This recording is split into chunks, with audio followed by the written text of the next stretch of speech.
Welcome to the Railway Laser Lines how to build, and in this video this is the new Backscene diesel depot, which will be available in both 00 gauge and O gauge. Currently this is the O gauge one that I'm going to show you during this video, and I'll just run through the parts that you get with each section. There are three sections available. There's a right hand side, a left hand side and an inner part. So this is modular, so you can create your right hand side and left hand side and add as many inner sections as you like to make it as long as you like. Now each panel is a representation of 60 feet, and you will get the following parts with each kit. So your main part of your panel is your side panel with the engraved bricks, windows and top cladding area. You then get a right hand piece to fit in these slots here. You then got a 2mm bridge gap, and then obviously you have an end brick panel, so the bricks fit flush against the side and then glue at a 90-degree angle to give you an internal brick section. On the left hand side you've got your back skeleton bracing part, and then you've got a bridge buttress for engraved bricks to join each further inner section to this section. You've then got your top cladding. You've also got then your top skeleton inner section, your bottom inner skeleton section. The top card piece is the inner guttering section, which basically will fit on the top of your cladding all the way along, and then your 1mm section becomes your gutter strip, which fits over the top and makes it flush with bricks both ends. So that's all the parts. There's 13 parts to that kit. Obviously the same will be exactly the same for the left hand side. The inner side you will have no brick sections because you'll be using these ones from either the right or the left to use. So you'll get your basic panel, or you also got your window ledge here, which obviously will be loose. I've just put it in there for ease of transportation, and you won't get your end bricks because obviously you have an inner panel, but all those bits will be the same, and simply make them up as you go along. So I'm going to build one section during this video. The rest of them are made up exactly the same, so we'll proceed and start the build. Also with your kit is you get your internal glazing, which is one sheet, and you literally just glue it on the edges, and this will give you your appearance of some nice inner glazing with a slight transparency to it as well. If you prefer clear glazing, then unfortunately you're going to need to supply your own, as this is the glazing that comes with the kit. So for the purpose of this video, I'm not going to be doing any priming and painting, but obviously when you come to make yours, you will need to do that. So, and I'll tell you what parts you need to do. Now, the window ledge here, I've already placed in just obviously for transportation because it's easier. There are a lot of holes all the way along, and obviously this fits in, so you will need to paint your window lintel before fitting it in, but make sure that you don't fit the lugs that go into the holes, otherwise you'll most probably end up not fitting it. The brickwork obviously needs painting. Now a red oxide primer will suffice over the brick. I would certainly mask from the window lintel upwards and just spray the bricks. You can then fill the bricks mortar if you want to, or leave it as it is. It's entirely up to you. There's a number of methods on how to do that. That's another video. Once that's dry, you can then paint your window area. There is a engraved line where the cladding meets, so obviously you can again mask this part here and then mask your bricks and then paint your windows in the color of your choice. And then you've got your top cladding area. Now the cladding piece obviously has all its struts. Now you will see through these, so this part here does need to be painted. And again, once you want to paint that, you need to mask the windows and the bricks. So there's a fair bit of masking involved in this. Paint this in a grey. You can use a Halford's grey, plastic oak grey, or even a pound shop grey primer. It doesn't matter, it will absorb into the MDF quite well, but we do use Halford's primer a lot. We would give this a single coat of primer and build it up. Once you've done that, I tend to just then give it a quick sand down, and then I will then most probably paint these separately. And then once this is painted, you only need to do one side, is obviously turn it over and glue accordingly on your cladding piece accordingly. You can then go over it with another primer coat if need be. So prior to fitting, you'll need to paint your end brick panels, and I certainly suggest that you glue them together at a 90-degree angle and then paint them. And you'll also need to paint your brick buttress for joining the inner sections together. Again, if you want to do the mortaring, you can do, because these are separate. And then obviously once everything is painted and primed and done, you can then start gluing it together. So the parts to glue will be the internal skeleton framework. This basically gives you an allowance to basically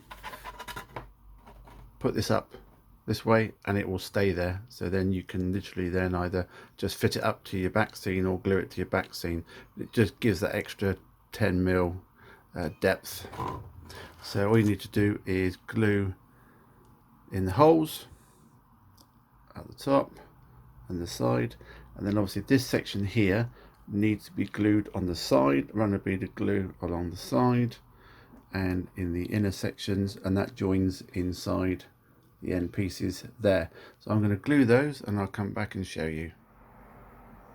When you glue your bottom strip, just obviously make sure that it is flush along with the edge of the bottom of your panel, and obviously just when you're obviously just gluing this end side and in the corners, just use your finger and push it down to grab, and obviously make sure it's flush with the edge, and that will allow you to basically hold it up.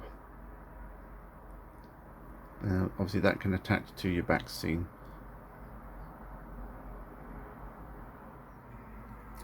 Then finally just add some glue along the top of your top panel, add some glue inside the holes, and then literally fit it in place, push it down. Now this only goes round one way, so when you come to fit it, and you'll notice that if it doesn't fit, just turn it around the other way and it'll go straight in. So I'm going to push that in and allow that to dry. Our next part to add is the end brick section, the 90-degree section, and obviously this will go in the corner and fit snugly up against the side. You just need to make sure you get the ends bottom completely level so the bricks are in line, and obviously then that gives you your corner. Now if I push this up, you'll see there is a gap between the end of the framework and the bricks. So what we've done is we've created a small 2mm piece that ideally, before you put this on, you want to glue this in place behind, so it gives it a flush end. So then when you come to join your bricks, you've got both sides that you can glue to give it a better strength. So we'll glue the inner section first, and then we'll glue the bricks on, making sure that they're flush each end, and then we'll come back. Once I've got that 2mm panel in place, I'm just going to hold it in place with some little small clamps to dry. Once it's dry, then we can add that end brick panel. And again, once I've added a small bead of glue to the back of the brick panel, fitted it in place, make sure the bricks are in line, I'm just going to add my clamps again just to keep it bonded together and make sure it doesn't move. allow that to dry, and then we can take those off. Okay, so we've done the brick end, so the next thing we need to do is to add the top cladding. Now, I haven't glued this brick buttress in place because obviously I haven't added it to the next panel. So all I've done is there is an engraved line down this panel that shows you where to fit this. So I've just clamped this in place, and obviously here's my cladding, and this needs to be glued into place. Now I'm doing it upside down because obviously we need this to fit nice and flush along the edge, so it gives us that just slight gap to the windows. This is going to be slightly harder because obviously as there's no joins at the end, it might sort of like move slightly, so we need to add some glue to the backs of these. Now you don't have to add some glue to them all. I think if you do every perhaps 3 or 4, you should find it sits in place. And obviously you have primed this section here, you've primed this one. When you've glued it in place, it's most probably worth just then going over it again, masking up your bricks, your windows, etc., just to give it an overall finish. So I'm going to add some glue to the cladding and then fit that in place, and then we'll come back. If you're using a deluxe material product like Superfatic or glue and glaze or laser cut glue, you might find when you're gluing the back of these, it dries really quickly. So you could use PVA. Alternatively, you could add your layer of glue to this panel here. I know you've primed it, but if you run a very small bead of glue over it and then do your brush and give it a thin, you can literally then add your cladding piece on top and then make sure that it's flush with your top level and sides. That is another option if you prefer to do it that way. So effectively something like that. I haven't done the back skeleton to this one, but obviously I can add the cladding now, it's not going to make any difference. But if you add a small thin piece of glue, then you can just literally place your cladding on top, make sure it's flush down the sides and not the top, and it should end up looking like that. If you add your glue to the back panel, obviously remember to get your damp brush and literally go in between the lines and remove any excess glue, because what you don't want is when it dries, find that you see clumps of glue behind. So it's literally getting your damp brush and going along all the lines, making sure that you remove any excess glue. It's time to join the pieces together, and obviously what we need to do is butt them up, and we need to make sure they are dead flush at the bottom and the top. So use a metal ruler or spare piece of wood or whatever, and all I'm going to do here is just butt it up to make sure that I know when I add this brick buttress it's going to be joined together. I'll add some glue to the back of this, fit it in place, and just hold it there in place. I'll make sure that my bricks line up with the bricks on the side of the building, hold it there in place and allow it to dry.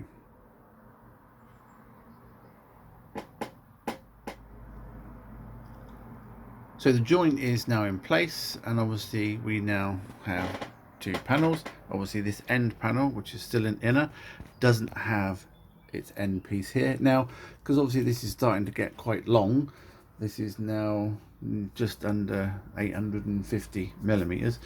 You might just want to add the side next panel to this one and not the adjoining one, so obviously you can carry these and move these around a lot easier, or wait until you get it on your baseboard and then add it to the section. But I'm going to leave that for the moment. The next thing we need to do, we now need to concentrate on doing the top part for the guttering. You've got 2 strips. One is an outer strip, which is the wider MDF strip, which is this piece here, and you've also got a small thinner card piece, which is this piece here. Now obviously a depot would have a gutter strip all the way down the side, so we need to recreate that. And obviously as the thickness of this is slightly taller than the cladding, we're going to use this card piece, which you might most probably paint grey.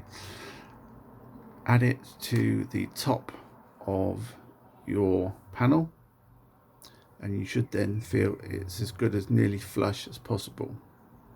Glue that into place and allow it to dry, and then this is your main gutter strip, which you'll most probably want to paint either grey or black. And again, this one then fits from the edge, and you'll find this actually goes to the middle of the buttress. So then your next piece will join in the middle, and then if you decide to put a gutter pipe down, you'll hide the join. So hopefully you follow what I'm doing. So I'm going to glue those in place and I'll come back and show you.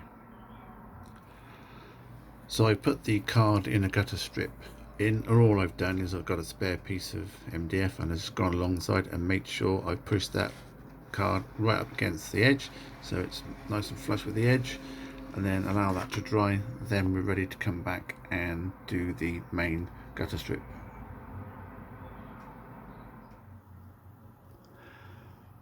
So we now have our gutter strip going all the way along to the inner section,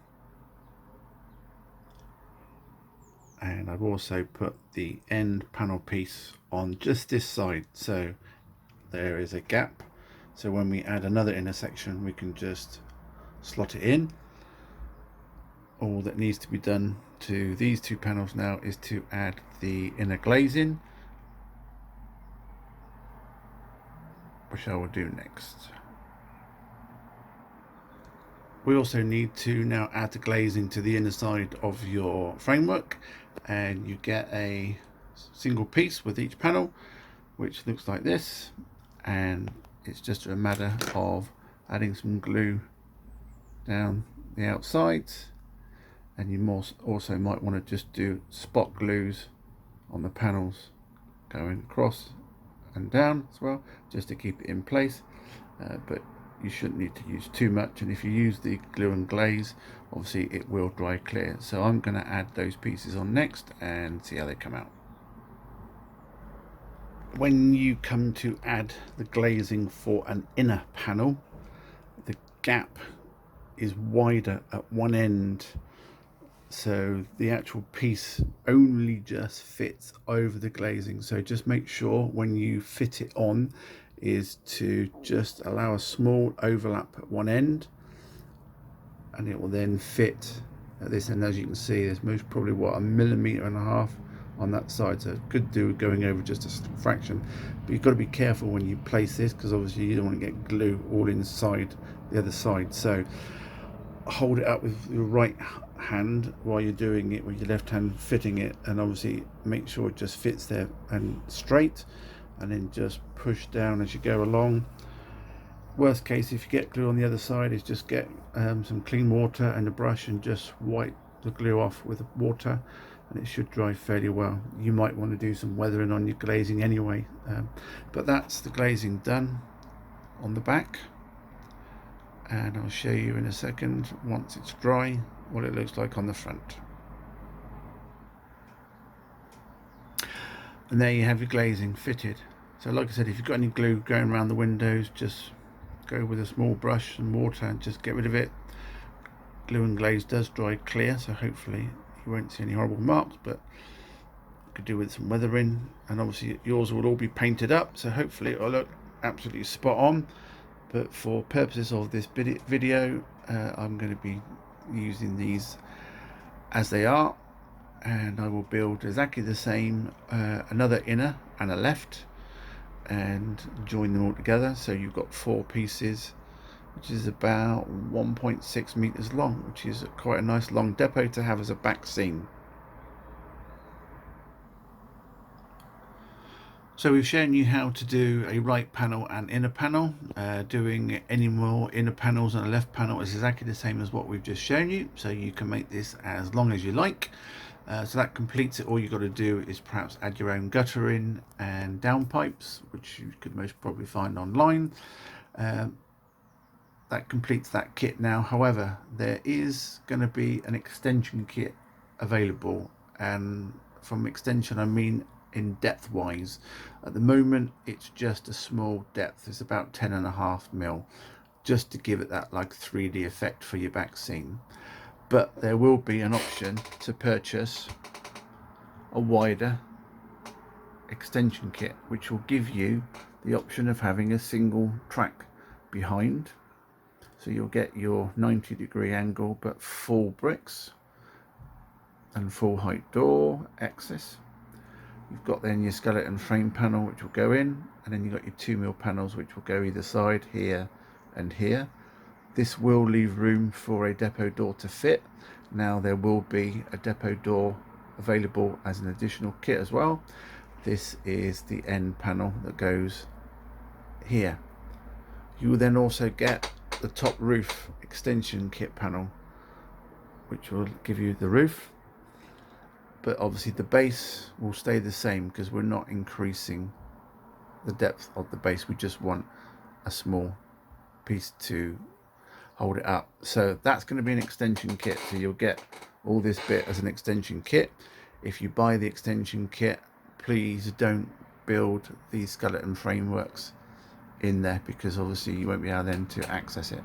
So that's going to be available as additional kit, and then also as an additional item I'm going to do a full depot door which will be engraved on both sides, so you can paint it and prime it. It is a full kit door, so you can see it will fit the whole width. You can trim it to fit, so if you want a half open door, possible small open door, you do whatever you like with it. But that's again, it's going to be a separate kit, so there'll be 2 further options. So you'll have your main kit for your right hand side, your main kit for an inner, your main kit for a left hand side. Then if you want to extend it depth wise, there will be an extension for the depot ends, so either right or left. If you go for an inner depth, you'll just get 2 of these and additional roof panels. So the inner extension is obviously going to be a lot cheaper than the outer extensions, because we've got engraved bricks that take time to do, engraved doors that take time to do, but obviously that's a separate kit. You don't have to have that, you make your own one up, and your side panels. So there's a number of options available to you, and hopefully that's all made sense. Thank you very much for watching. These go on sale this month and will be available in limited editions to start off with, and then we'll also then start designing the 00 gauge. Obviously we've got to work out measurements etc of how they fit, so hopefully they'll follow soon. But thank you for watching the Railway Laser Lines how to build the Backscene depot. Any questions or queries, please don't hesitate to contact us on our Facebook page via Messenger, or on our website railwaylaserlines.co.uk using the contact form. Thanks for watching, and we'll see you again soon. Take care, bye bye.